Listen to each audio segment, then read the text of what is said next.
Ed, thank you very much. So we've got a full program for you this afternoon. 12 aprel kuni Amerika Tashqi ishlar ministerligi 2021 yillik kishilik huquq dokumentini e'lon qildi va bu munosabat bilan maxsus muxbirlarni kutilish yig'ini chaqirdi.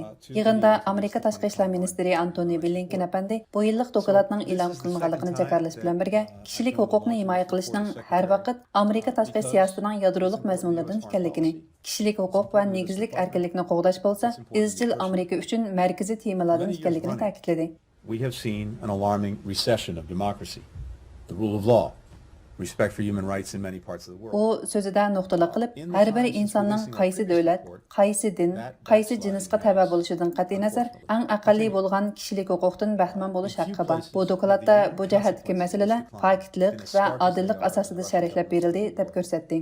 Antony Blinken Rusiya hökumətinin Ukraynaga təcavüz qilishidək ən zor kişilik hüquq dəfsəndiciligini ayıplaş bilan birgə Xitay hökumətinin Uyğurlarni qırğın qilishini kəskin tənqidlədi. Let me highlight some of the most alarming findings of the report, which I want to emphasize covers the events of 2021. O, bu vaxtda qılğan sözüdə mundaq dedi. Xitay hökuməti hazır Şinjan rayonunda Uyğurlarni asas qılğan halda musulmonlar ammasıga qarata qırğınçılıq və insaniyyətə qarşı cinayətlərni sodir qilishni texcə davam qılıyatdı. O yana Hong Kong, Tibet və başqa joylardakı kişilik hüquq dəfsəndiciligini mo tilgə aldı.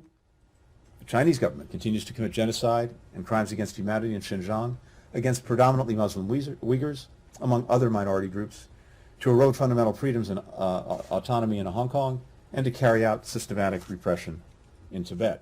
2021 yıllık dokulat bugünden başlap torga koyulgan bulup, axbarat e'lon qilish yig'inida muxbirlarning bu vaqtdagi savollariga javob berildi. Ma'lum bo'lishicha, 2021 yillik dokulat Amerika qonunlaridagi talablar bo'yicha 198 davlatning kishilik huquq sohasidagi umumiy ahvoliga tafsiliy qarab chiqilgan bo'lib, Xitoyning ahvoli izchil eng nachar tizimlikda bo'lib kelmoqda ekan.